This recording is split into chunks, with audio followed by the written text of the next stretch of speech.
रंजना कभी ब्रश नहीं करती थी।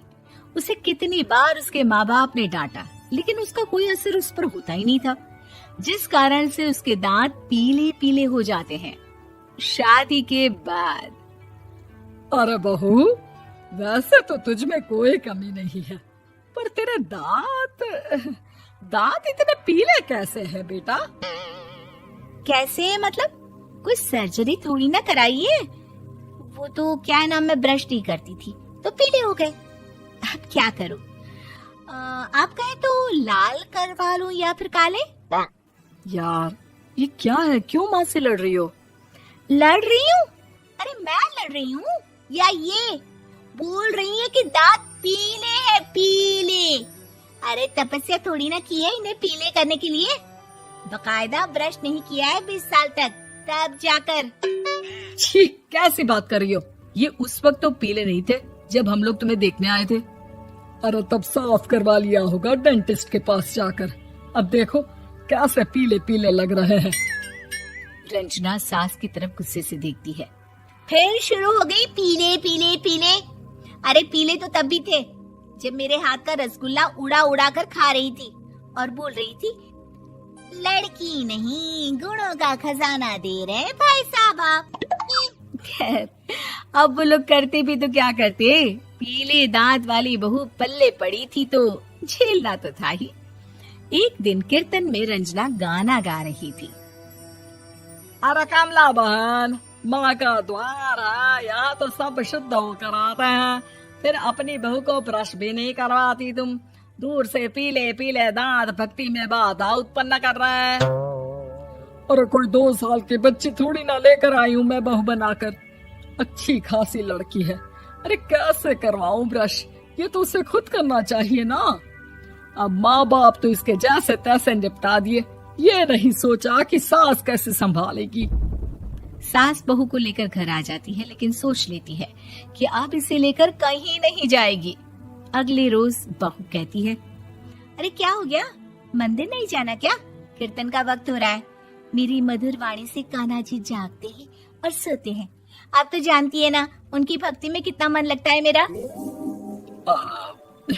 वो क्या है ना, तबीयत ठीक नहीं लग रही है मेरी, आराम करूंगी मैं। तबीयत ठीक नहीं लग रही? अभी तो मिथुन के गाने पर नाच रही थी आप, और अब बोल रही है कि तबीयत ठीक नहीं लग रही।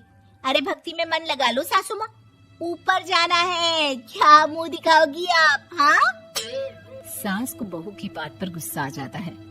मैं क्या मुंह दिखाऊंगी, इसकी चिंता तो ना कर, समझी? अपने मुंह की चिंता कर, जो ये पीले पीले दांत लेकर हर जगह पहुंच जाती है। पता है लोग कितना मजाक बनाते हैं। ना जी ना, मैं नहीं जाना कहीं तेरे साथ। तो ये बात है। कोई ना, मत जाओ, मैं अपने कमरे में ही बैठकर भक्ति कर लूंगी। ऊपर वाला दांत थोड़ी ना देखता है, मन देखता है, भावना देखता है। और अरे बस बस, तू सब कुछ दिखा, बस ये सफेद चमकदार दांत ना दिखाना किसी को, है? जा यहाँ से। बहू को सास की बात का कोई फर्क नहीं पड़ता, वो तो जैसी थी वैसी ही रह जाती है। सुबह नहाकर किचन में खाना बनाना, फिर खाना खाना, कीर्तन भजन करना और सो जाना। एक दिन, माँ जी मैं सहेली के घर जा रही हूँ, शाम को लेट आऊंगी। हाँ, तो जाना, मैंने कौन सा तेरी आरती करनी है घर पर बैठकर। रंजना सहेली के घर जाती है, जहाँ वो पार्टी में जाने की तैयारी कर रही होती है। अरे शिखा, कहाँ जाने की तैयारी कर रही है? मैं गलत वक्त पर आ गई क्या? अरे नहीं यार, उल्टा सही वक्त पर आई है। मैंने ये साड़ी और ज्वेलरी निकाली है यार, शाम को इनके ऑफिस की एक पार्टी में जाना है। बताना कैसा लग रहा है ये सब? नहीं यार, इस ड्रेस के साथ तो वो वाली ज्वेलरी अच्छी लगेगी। हाँ सही बोल रही है, मैंने ध्यान ही नहीं दिया। वैसे तो हमेशा से मस्त फैशन सेंस रखती है। तो बड़ा जाती होगी ना पति के साथ पार्टी में। रंजना कुछ नहीं बोलती, बस सोचती है कि यार काश ये बात सही हो जाती, पर मैं क्यों नहीं जाती पार्टी में? क्या इन लोगों की कोई पार्टी होती नहीं होगी? रंजना घर आती है और रात में पति से सवाल करती है, एक बात बताइए, आप मुझे किसी पार्टी में क्यों नहीं ले जाते? क्या आपके यहाँ ऑफिस में पार्टी नहीं होती? पति बेचारा क्या कहता कि दांत पीले हैं तुम्हारे इसलिए। अरे कोई पार्टी होती नहीं हम लोगों के ऑफिस में, तो कहाँ से लेकर जाऊं? और मार्केट, मॉल, कहीं वीकेंड घूमना, कहीं तो। अरे यार, सारे हफ्ते में एक छुट्टी मिलती है, तो सोचता हूँ कि आराम ही कर लूं। क्यों? रंजना मन मार के रह जाती है। पहले कभी सास के साथ मंदिर जाया करती थी, लेकिन वो भी सास ने ले जाना बंद कर दिया। घर बैठी बैठी रंजना बोर हो जाती है। तभी उसे आइडिया आता है और वो मायके जाने का सोचती है। सासू माँ, 2 दिनों के लिए मम्मी के घर जा रही हूँ। अच्छा अच्छा, ठीक है, आराम से जा। और हाँ, माँ से कुछ अच्छी आदत सीख कर आना कि कैसे शरीर के हर भाग की तरह दांतों की सफाई भी जरूरी होती है, समझी? शुरू हो गई ना आप? वो लोग आपकी तरह नहीं है कि छोटी छोटी बात का बतंगड़ बना दे। उन लोगों के लिए मैं मायने रखती हूँ, ना कि मेरे पीले पीले दांत। रंजना माँ को बिना बताए उन लोगों को सरप्राइज देती है, लेकिन जैसे ही वो दरवाजे पर पहुंचती है, अंदर देखती है कि घर वाले कहीं जा रहे होते हैं। अब माँ, काश रंजना दीदी के दांतों वाली प्रॉब्लम नहीं होती, तो वो भी हम लोगों के साथ चलती ना बुआ जी की बेटी की शादी में। हाँ बेटा, लेकिन अब उसे कौन समझाए कि उसको उसके पीले दांत नहीं दिखते, लेकिन उसके आसपास के लोगों को कितना एम्बैरेसिंग फील कराते हैं। मुझे तो कितनी बार उसके स्कूल की टीचर ने शिकायत की कि उसके साथ कोई लड़की बैठना भी नहीं चाहती, और ना ही कॉलेज में कोई उससे बात करना चाहता था।